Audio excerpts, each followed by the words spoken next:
Oke, selamat pagi. Assalamualaikum warahmatullahi wabarakatuh. Perkenalkan, nama saya Talita Kristiansa dengan NIM 1900176, Universitas Pendidikan Indonesia, jurusan Pendidikan Geografi.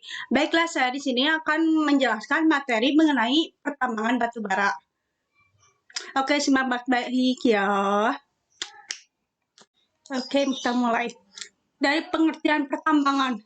Pertambangan yaitu sebagian atau seluruh tahapan kegiatan dalam rangka penelitian, pengelolaan, dan pengusahaan mineral atau batu bara yang meliputi penyelidikan umum, eksplorasi, studi kelayakan, konstruksi, penambangan, pengelolaan, dan pemurnian.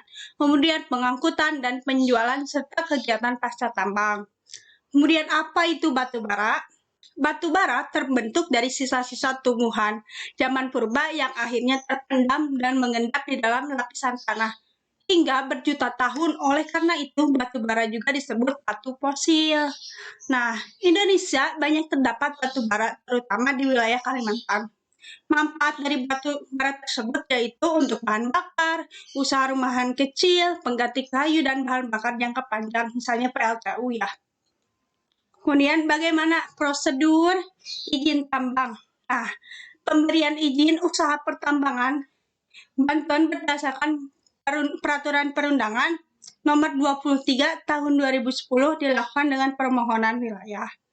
Yaitu maksudnya adalah setiap pihak badan usaha, koperasi ataupun seorangan yang ingin memiliki izin usaha pertambangan harus menyampaikan permohonan kepada menteri, gubernur, ataupun bupati, ataupun wali kota sesuai wewenangnya.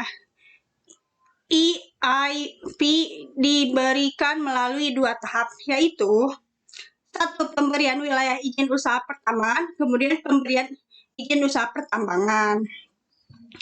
Nah, kemudian jenis-jenis perizinan pertambangan berdasarkan Undang-Undang Nomor 4, yaitu ada 3 jenis izin yang dikeluarkan oleh gubernur, oleh menteri, bupati, wali kota dengan kewenangannya. Nanti ya kita jelaskannya. Kita skip dulu. Kemudian ini, proses kegiatan pencarian sampai dengan pemanfaatan batu bara dibagi dalam 7 tahapan, yaitu penyelidikan umum, eksplorasi, studi kelayakan, konstruksi, eksploitasi atau produksi, kemudian penutupan tambang, dan pasca tambang. Nah, apa itu penyelidikan umum? Penyelidikan umum adalah tahapan kegiatan pertambangan untuk mengetahui kondisi geologi regional dan indikasi adanya mineralisasi ataupun tidak.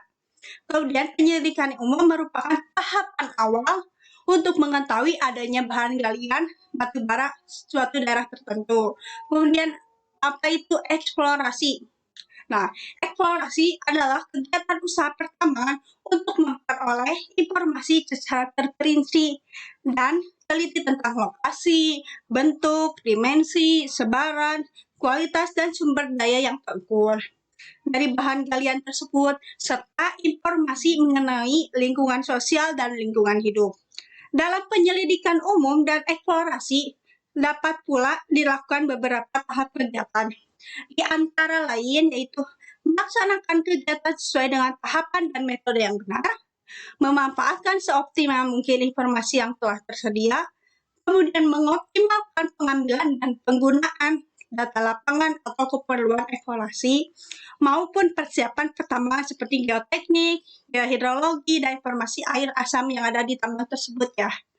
Kemudian perhitungan nilai cadangan bahan galian dengan memperhatikan seluruh nilai mineral dan ikutan yang mungkin juga akan tertambang. Kemudian studi kelayakan. Apa itu studi kelayakan? Nah, studi kelayakan adalah tahapan kegiatan usaha pertambangan untuk memperoleh informasi secara rinci seluruhnya aspek yang berkaitan untuk menentukan kelayakan ekonomis dan teknik usaha pertambangan, termasuk analisis mengenai dampak lingkungannya serta perencanaan pasca tambangnya bagaimana. Kemudian konstruksi. Konstruksi adalah kegiatan usaha pertambangan untuk melakukan pembangunan seluruh fasilitas operasi produksi. Termasuk di dalamnya adalah pengendalian dampak lingkungannya, dan tahapan ini kegiatan meliputi penyediaan atau penyiapan sarana dan prasarana.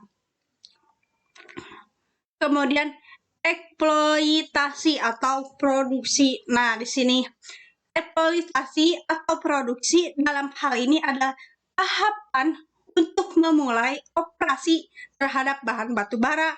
Untuk operasi produksi, tahapan yang dilakukan meliputi konstruksi, penambangan, pengelolaan, pemurnian, dan termasuk pengangkutan dan penjualan serta sarana pengendalian dampak lingkungan sesuai dengan hasil studi kelayakan. Kemudian tahap selanjutnya, penutupan tambang. Ini adalah tahap akhir, yaitu penutupan tambang dan pasca tambang.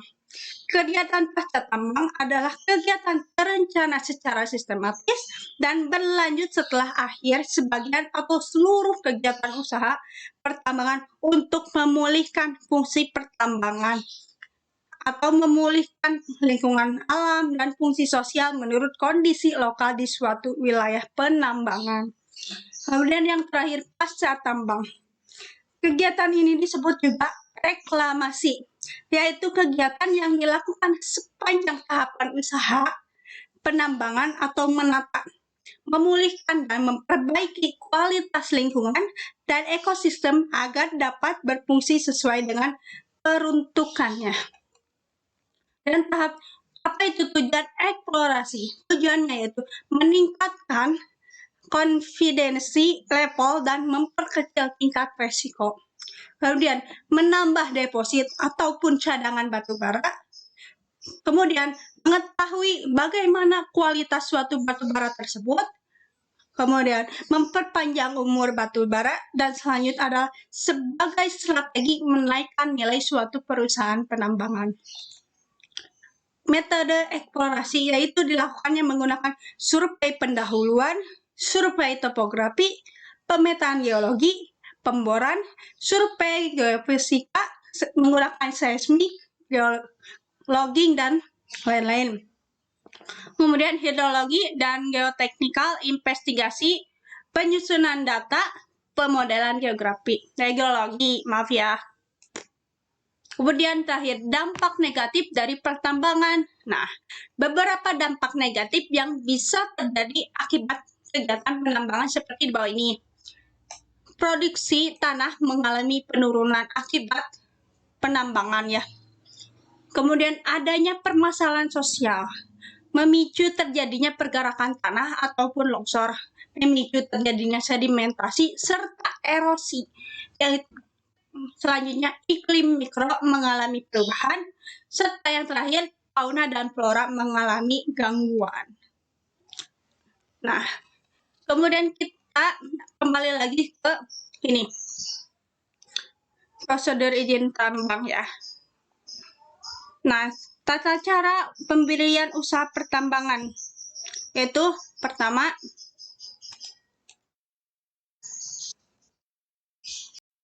kita akan melanjutkan dengan menjelaskan yang tadi di skip, yaitu bagaimana tata cara perizinan pertambangan. Nah, tata cara pemberian izin usaha pertambangan batuan, yaitu satu, pemberian WIUP batuan, yaitu badan usaha, koperasi, atau perseorangan mengajukan permohonan wilayah untuk mendapatkan izin usaha pertambangan batuan kepada menteri, gubernur, bupati, ataupun wali kota sesuai kewenangan di daerahnya. Kemudian jenis-jenis perizinan pertambangan berdasarkan Undang-Undang Nomor 4 Tahun 2010 ada 3 jenis izin yang dikeluarkan oleh pemerintah melalui bupati, gubernur, wali kota sesuai dengan kewenangannya, yaitu pertama, izin usaha pertambangan. 35 izin usaha pertambangan adalah legalitas pengelolaan dan pengusahaan bahan galian yang diperuntukkan bagi badan usaha swasta nasional maupun badan usaha asing, koperasi, ataupun perseorangan. Yang kedua, izin usaha pertambangan khususnya izin usaha pertambangan khusus dikeluarkan untuk melakukan pengusahaan pertambangan pada wilayah izin usaha pertambangan. Kemudian yang selanjutnya, izin pertambangan rakyat. Pertambangan rakyat adalah salah satu persoalan krusial bidang pertambangan saat ini. Meskipun diusahakan secara tradisional, tetapi kadang meliputi wilayah dalam cukup luas karena diusahakan oleh masyarakat setempat dengan pelaku usaha yang banyak. Begitu. Sekarang kita akan melihat bagaimana salah satu video dari YouTube ya, bagaimana kondisi suatu pertambangan batu bara yang ada di Indonesia ya. Oke, kita simak baik-baik.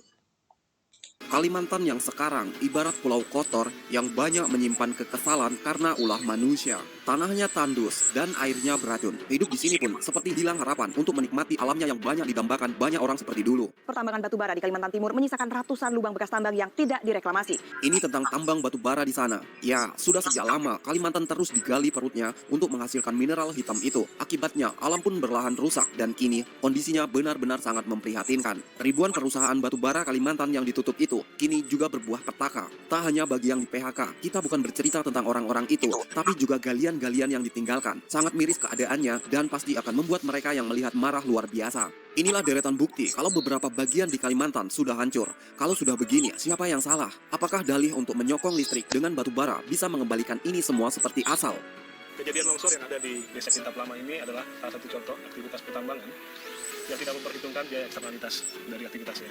Namun sebelum masuk pada video berikutnya, silakan klik tombol subscribe dan like atau share jika kamu suka video seperti ini, agar channel ini bisa bermanfaat.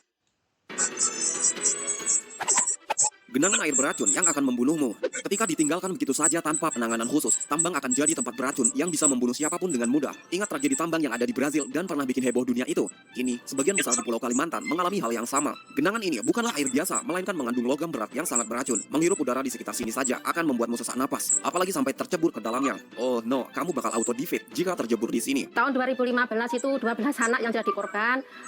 Tahun 2015 saya sudah minta. Tanah tandus yang tak bisa ditanami apapun. Mungkin dia akan tinggalkan aja. Lalu bagi kami, Pak, yang ada tambang ini, nggak ada yang kami rasakan justru dampaknya.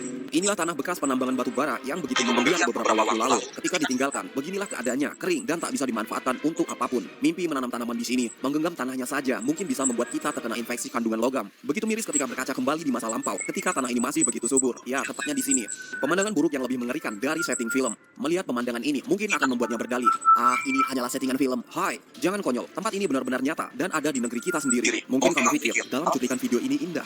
Enggak, tidak indah sama sekali, melainkan begitu bikin panas hati. Inikah balasan atas semua hasil tambang yang sudah menghasilkan pundi-pundi uang? Sungguh apa yang ada di sini akan jadi bukti keserakahan manusia yang hanya memikirkan dirinya sendiri. Kalau menurut saya, Pak, kejadian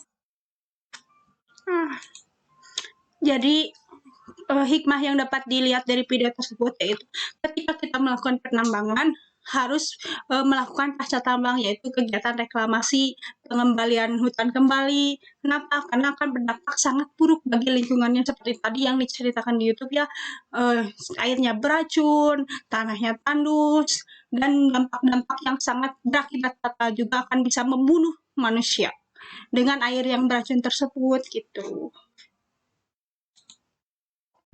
Oke, baik, terima kasih ya telah menonton video saya. Semoga bisa bermanfaat dan bisa memahami materinya dengan baik. Oke, sampai jumpa di lain waktu. Mohon maaf bila banyak salah. Bye-bye.